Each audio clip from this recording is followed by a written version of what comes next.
सकते हैं। नमस्कार बेटा, आप सभी को हिंदी की कक्षा में आपका स्वागत है। और जैसा कि हमने कल के हमारे लेसन में पढ़ा था कि किस तरह से गांधी जी दांडी मार्च के लिए नमक कानून तोड़ते हुए आगे की ओर बढ़ते हैं, रास नामक द्वीप में पहुंचते हैं, वहां से कनकापुरा गांव में, और कनकापुरा गांव में जो दरबारी लोग हैं उनका स्वागत करते हैं। वो अपने अच्छे अच्छे पदों पर से त्याग पत्र दे देते हैं और गांधी जी की मदद के लिए आगे आ जाते हैं। तो क्या कहते हैं यहाँ पर कि उन्होंने बताया है कि अब गांधी जी के विषय में अंग्रेजी शासन में भी एक मतभेद था। वो ये सोच रहे थे कई अधिकारी के गांधी जी जो भी काम करेंगे लुक छिप कर करेंगे, और कुछ ये सोचते थे नहीं, गांधी जी वास्तव में बहुत अच्छे राष्ट्र के सेवक व्यक्ति हैं, तो जो भी करेंगे ठोक बजा कर करेंगे। तो यहाँ कहते हैं, देखिए पेज नंबर 46 संचयन की बुक में, कि ब्रिटिश हुक्मरानों में एक वर्ग ऐसा भी था जिसे लग रहा था कि गांधी जी और उनके जो सत्याग्रही हैं वो मही नदी के किनारे अचानक से नमक बनाकर कानून तोड़ेंगे, यानी छुप करके अंग्रेजी शासन की आंखों में धूल झोंकते हुए ऐसा काम करेंगे। समुद्री पानी नदी के तट पर काफी नमक छोड़ जाता है, जिसकी रखवाली के लिए वहां पर सरकारी चौकीदार रखे गए हैं।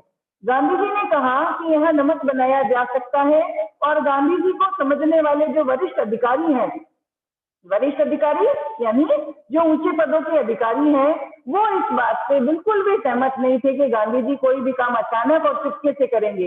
इसके बावजूद उन्होंने नदी के तट के सारे नमक भंडार हटा दिए। किसने? गांधी जी ने, और उनको नष्ट कर दिया। क्यों कर दिया?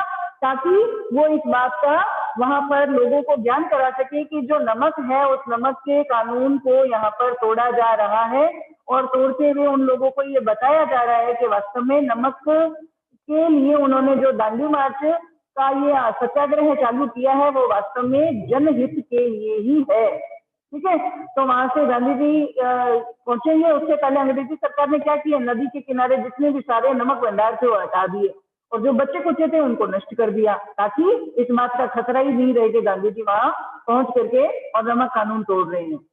आगे देखते हैं कि नियमों के अनुसार उस दिन की यात्रा कहां से शुरू होनी थी? कनकापुरा गांव से। गांधी जी ने वहां भाषण देना था, और भाषण के बाद वहां वो सभा समाप्त होनी थी। लेकिन इसमें फिर से थोड़े से परिवर्तन किए गए। यह निश्चय किया गया कि नदी जो है वो आधी रात के समय समुद्र का पानी चढ़ने पर ही पार किया जाए। जैसा कि मैंने आपको कल की क्लास में बताया था कि समुद्र में जब ज्वार भाटा आता है तो ज्वार भाटे के कारण क्या होता है कि वहां पानी की ऊंची ऊंची लहरें उठती हैं, और पानी की ऊंची ऊंची लहरों के कारण वो जो पानी है वो मही नदी के किनारे आ जाता है, और मही नदी में क्या रहता है, दिन के समय कीचड़ रहता है। तो समुद्र का पानी जब नदी में आ जाएगा तो उस नदी को पार करना आसान हो जाएगा। भाई पानी को तो भाई नाव के जरिए भी या तैर कर भी पार किया जा सकता है। ठीक है, तो आधी रात के समय समुद्र का पानी चढ़ने पर उस नदी को पार किया जाए, ताकि कीचड़ और दलदल में कम से कम चलना पड़े।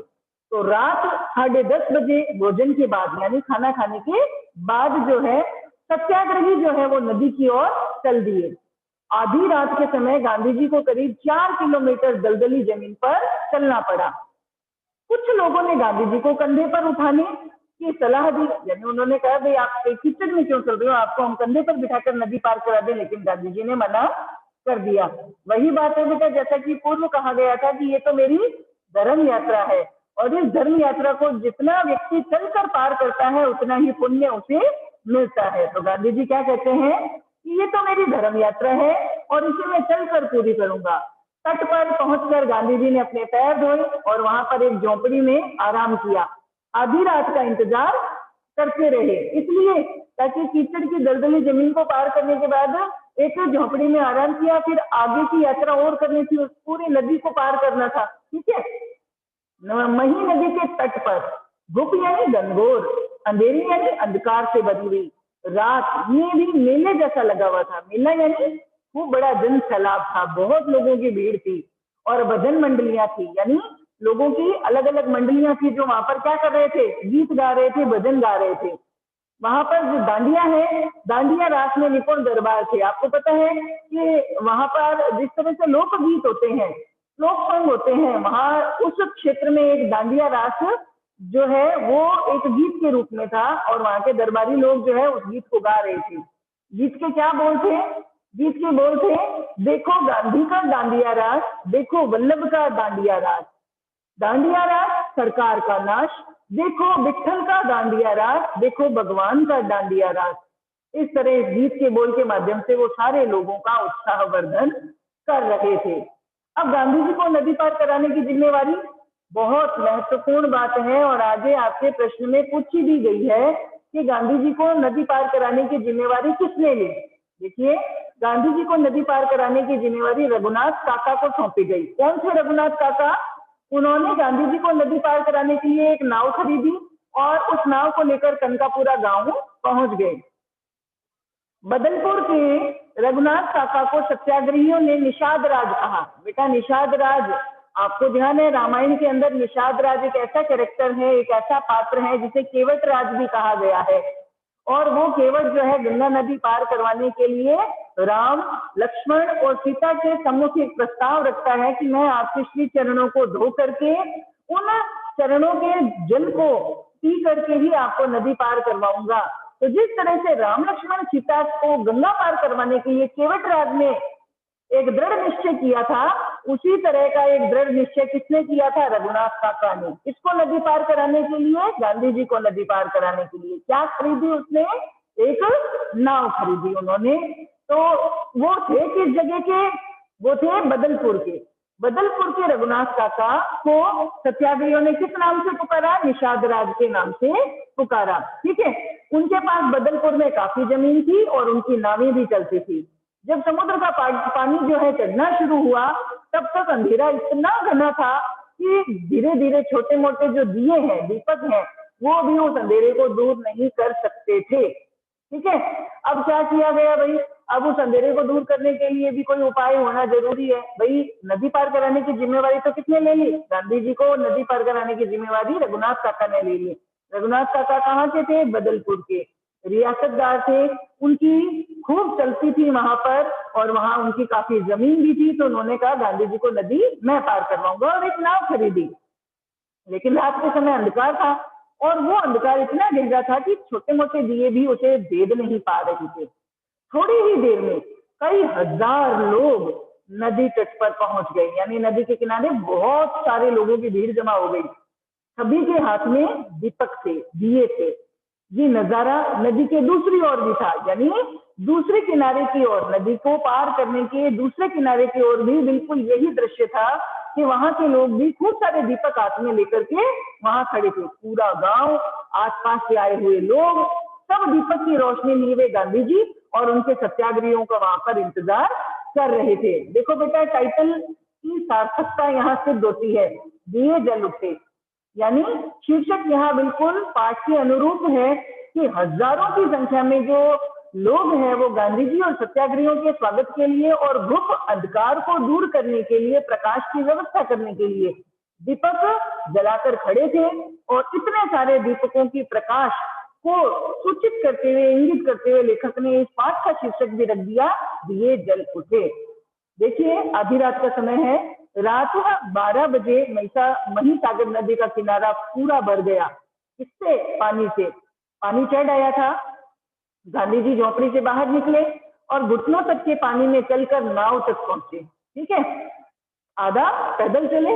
महात्मा गांधी की जय, सरदार पटेल की जय, जवाहरलाल नेहरू की जय, इस तरह के नारों के बीच उनकी जो नाव है वो रवाना हुई। और चला कौन रहे थे? रघुनाथ काका। कुछ ही देर में नारों की आवाज दूसरी नदी के, मतलब नदी के दूसरे किनारे से भी सुनाई देने लगी। ऐसा लग रहा था जैसे वो नदी का किनारा नहीं है बल्कि पहाड़ की घाटी है, जहां से आवाज की प्रतिध्वनि और तेज और तीव्र सुनाई देती है। यानी इतने लोगों का जनसैलाब था और सारे के सारे लोग गांधी जी, सरदार पटेल, जवाहरलाल नेहरू सभी की जय घोष का नारा लगा रहे थे। नदी के इस किनारे और दूसरे किनारे बस यही प्रतिध्वनि सुनाई दे रही थी। महिसागर के दूसरे तट पर भी स्थिति कोई अलग नहीं थी। यानी जैसा कि अभी बताया है कि वहां पे भी क्या था, लोगों का समूह था जो दीपक लेकर के खड़े थे और जय जयकार कर रहे थे। उसी तरह का कीचड़, उसी तरह की दलदली जमीन, ये पूरी यात्रा का संभवतः सबसे कठिन हिस्सा था। बेटा, घुटनों तक के कीचड़ और पानी में चलना बहुत मुश्किल का काम है। कितनी दूरी पर चले देखो, 1.5 किलोमीटर तक पानी और कीचड़ में चलकर गांधी जी रात 1 बजे उस नदी को पार करके दूसरी ओर पहुंचे और वहां से सीधा विश्राम करने के लिए चले गए। लेकिन फिर भी गांव के बाहर नदी के तट पर उनके लिए पहले झोंपड़ी तैयार कर दी गई थी। गांधी जी तो पार उतरने के बाद तट पर दिए लेकर लोग खड़े हुए थे। गांधी जी तो उतर चुके, यानी पार हो चुके और अपनी झोंपड़ी में जाके आराम करने लगे। लेकिन अभी गांधी जी के साथ साथ उनके जो सत्याग्रही लोग थे, उन लोगों का आना बाकी था, यानी वो नदी को पार करके दूसरी ओर आने वाले थे। इसीलिए शायद उन्हें पता था कि रात में कुछ लोग और वहां आएंगे, इसीलिए दूसरी पार के जो लोग हैं उनको उन्होंने जो है क्या था, हाथ में दिए लेकर अभी तक वहां खड़े थे ताकि जो लोग आए उन्हें नदी पार करने में आसानी हो सके। तो इस प्रकार नदी उन्होंने पार की। नदी पार करने के पश्चात वहां सुबह के समय जो नमक बना हुआ था, वही नदी के किनारे क्या था, वो पानी जो है बहुत नमक छोड़ जाया करता था। वापस से वहां नमक इकट्ठा हुआ और उस नमक को इकट्ठा करके गांधी जी ने क्या किया, नमक कानून तोड़ा और सरकार के समक्ष अपने सत्याग्रह की शक्ति को उजागर कर दिया, जिसमें लोगों ने उनका बहुत सहयोग किया। और उनके इस सहयोग, लोगों के इसी सहयोग और गांधी जी के इसी दृढ़ निश्चय के कारण ये संभव हो पाया कि उन्होंने दांडी मार्च को सफल बना लिया। ठीक है, तो इस प्रकार यहाँ पर ये हमारा पाठ जो है पूर्ण होता है और इसी पाठ की समाप्ति के साथ ही हमारी संचयन की बुक भी यहाँ पूर्ण होती है, जिसमें सभी पाठों का हमने अध्ययन कर लिया। और मुख्य रूप से इसमें 2 पाठ कौन से, एक तो कल्लू कुमार की ऊनाकोटी और दूसरा मेरा छोटा सा निजी पुस्तकालय, ये आपके सिलेबस से हटा दिए गए हैं और इनमें से आपके प्रश्न पत्र में प्रश्न भी नहीं पूछा जाएगा। इसके अलावा जितने लेसन थे कौन से, पहला था महादेवी वर्मा द्वारा लिखा गिल्लू, दूसरा था श्री राम शर्मा के द्वारा लिखा हुआ स्मृति, तीसरा था यहाँ पर जो हमने लेसन किया था हामिद खां एस.के. पोटेकाट के द्वारा लिखा हुआ, और चौथा जो आज हमने कंप्लीट किया है जिसका शीर्षक है दिए जल उठे और लेखक का नाम है मधुकर उपाध्याय। तो इस तरह हमने ये 4 पाठ अच्छे ढंग से कर लिए हैं संचयन की। इस पुस्तक में से लगभग 6 पाठों में से 2 हटा दिए और 4 हमने कर लिए। ठीक है, सिलेबस के अकॉर्डिंग। अब आता है प्रश्न उत्तर। प्रश्न उत्तर क्या कहते हैं, किस कारण से प्रेरित होकर स्थानीय कलेक्टर ने पटेल को गिरफ्तार किया। किस कारण से, कि भाई उन्होंने क्या किया था, रात पहुंचकर लोगों के आग्रह पर लोगों से 2 शब्द कहने का कार्य किया। और काम क्या था कि भाई आप लोग सत्याग्रह में सहयोग देना चाहोगे, बस इतना सा ही सरकारी आदेश की अवहेलना माना गया, यही उनका अपराध माना गया है। और वहां के स्थानीय कलेक्टर का नाम क्या था, शिलिडी, उन्होंने सरदार वल्लभ भाई पटेल को गिरफ्तार करने के आदेश दे दिए अंग्रेजी सरकार के कहने पर। ठीक है, अब दूसरा प्रश्न, बेटा मैंने आप लोगों को ये भी बताया था कि जब आप किसी भी पंक्ति को रेखांकित कर रहे हो, यानी उसमें कहीं ना कहीं कोई ना कोई इंपॉर्टेंट प्रश्न का उत्तर छिपा हुआ है। तो प्रश्न था कि जज को पटेल की सजा के लिए 8 लाइन के फैसले को लिखने में 1.5 घंटे का समय लगा। क्यों लगा भाई, स्पष्ट कीजिए। तो जज इस बात से असमंजस की स्थिति में था कि पटेल को किस अपराध के लिए और कितनी सजा दी जाए। लेकिन फिर भी चिंतन मनन करने के बाद उन्होंने 8 लाइन का एक फैसला सुनाया और उस फैसले को लिखने में उन्हें 1.5 घंटे का समय लगा, है ना। और क्या फैसला था, और फैसले के तहत सरदार वल्लभ भाई पटेल को 3 महीने की जेल और 500 रुपए जुर्माना अब जो है दंड के रूप में निश्चित किया गया। अगला है मैं चलता हूं, अब आपकी बारी है। किसने कहा था, सरदार वल्लभ भाई पटेल ने। और उद्गृत पाठ के संदर्भ में इसका अर्थ स्पष्ट कीजिए। तो मैंने आपको उस समय भी बताया था कि पटेल ये कहना चाहते हैं कि भाई मैंने तो इस सत्याग्रह में अपना सहयोग निभा दिया है और अब इस सत्याग्रह को सफल बनाने के लिए आप लोगों की बारी है, यानी अब जो है आप लोग अपना योगदान इस सत्याग्रह को सफल बनाने में दीजिए और मैं तो अब यहाँ से जा रहा हूं, अर्थात मुझे तो सजा हो चुकी है। अगला कहते हैं, देखिए इनसे आप लोग त्याग और हिम्मत सीखें। ये कथन किसका था, गांधी जी का।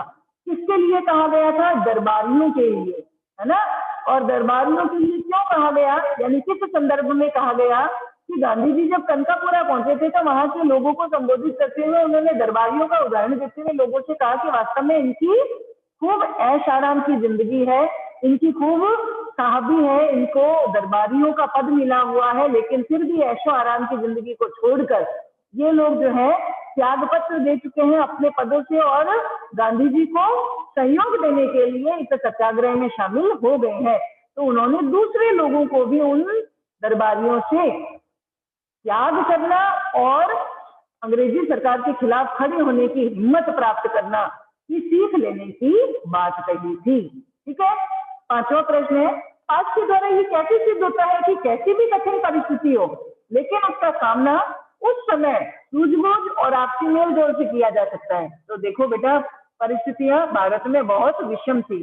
अंग्रेजी शासन जो है किसी भी सत्याग्रही या स्वाधीनता सेनानी की बात को तुरंत दबाने के लिए तत्पर थे, लेकिन ऐसी विषम परिस्थितियों के बाद भी जब कोई व्यक्ति दृढ़ निश्चय करके उन परिस्थितियों से लोहा लेने के लिए या उसका सामना करने के लिए तैयार हो जाता है तो आसपास का वातावरण भी उसे उस काम को या उस अच्छे काम को करने के लिए सहयोग देता है, जैसा कि इस पाठ में गांधी जी ने किया कि नमक कानून तोड़ने के लिए जब वो दांडी मार्च के लिए निकले थे तो उस समय वो अकेले थे, लेकिन उनके इस प्रयास में खाली व्यक्तिगत लोभ नहीं था बल्कि वो सार्वजनिक हित के लिए ये काम करना चाहते थे। इसीलिए खूब सारे लोगों का एक समूह भी सत्याग्रहियों के रूप में गांधी जी के उस कार्य को सहयोग देने के लिए तैयार हो गया था। जिस तरह से बताया गया है कि सारे जो लोग हैं वो गांधी जी को सहयोग देने के लिए उनके साथ मिल करके दांडी मार्च में उनके बराबर भागीदारी निभा रहे थे, जिसके कारण जो उनकी सूझबूझ थी कैसे कि मही नदी को पार करना और उस समय के अंधकार में उस कीचड़ और पानी से भरी हुई नदी को पार करना मुश्किल था, लेकिन लोगों ने अपनी सूझबूझ दिखाई कि रात्रि के अंधकार को चीरने के लिए सब लोगों ने दीपक जलाए, है ना, और आपसी सहयोग के माध्यम से न केवल उस नदी को पार किया बल्कि गांधी जी को उस दांडी मार्च को सफल बनाने में भी सहयोग दिया। इस प्रकार हम कह सकते हैं कि परिस्थिति चाहे कितनी भी कठिन क्यों ना हो, लेकिन आपसी सूझबूझ और मेलजोल के द्वारा हम उस परिस्थिति से भी मुकाबला कर सकते हैं। ये बेटा अपने शब्दों में लिखिए का यही अर्थ है कि पाठ आपने पढ़ लिया और आप उसे अपने शब्दों में कन्वर्ट करते हुए एक बढ़िया क्या है दीर्घ उत्तर दो, और ये वैल्यू बेस्ड क्वेश्चन है, जरूर आता है, इसलिए ध्यान से करना। अब बताइए, महिसागर नदी के दोनों किनारों पर कैसा दृश्य था? भीषण जन सैलाब था, है ना। दरबारियों का एक समूह था और वो क्या कर रहे थे, वो डांडिया रास गा रहे थे और गीतों के माध्यम से सारे जन सैलाब के अंदर उनका एक नया उत्साह, एक नया जोश वो सिंचित कर रहे थे। नदी के इस किनारे भी लोगों का एक समूह था जो दीपक लेकर उस अंधेरे को दूर करने का प्रयास कर रहा था और गांधी जी और सत्याग्रहियों को सहयोग कर रहा था। और नदी के दूसरे किनारे पर भी गांधी जी, सरदार पटेल, जवाहरलाल नेहरू के जयघोष के नारे सुनाई दे रहे थे और उन लोगों ने भी गांधी जी और उनके सत्याग्रहियों का स्वागत करने के लिए दीपक जला रखे थे ताकि आने जाने के लिए उनको दिक्कत ना हो। इस तरह महिसागर नदी के दोनों ओर एक मेले जैसा दृश्य उपस्थित था। ये भी हमने कर लिया। अब प्रश्न आता है 7 और ये भी वैल्यू बेस्ड है कि ये तो मेरी धर्म यात्रा है, इसे मैं चलकर पूरी करूंगा। यानी गांधी जी ने इस कथन के द्वारा कौन से चारित्रिक गुण को यहाँ पर प्रकट किया है? तो चारित्रिक गुण कौन सा है बेटा? कि मात्र कहने से ही कोई कार्य नहीं होता बल्कि उस कार्य को करके दिखाना चाहिए। और गांधी जी जैसा कहते थे वैसा करते भी थे और उसी के इन चारित्रिक गुणों से ही सारी जनता जो है बहुत प्रभावित थी।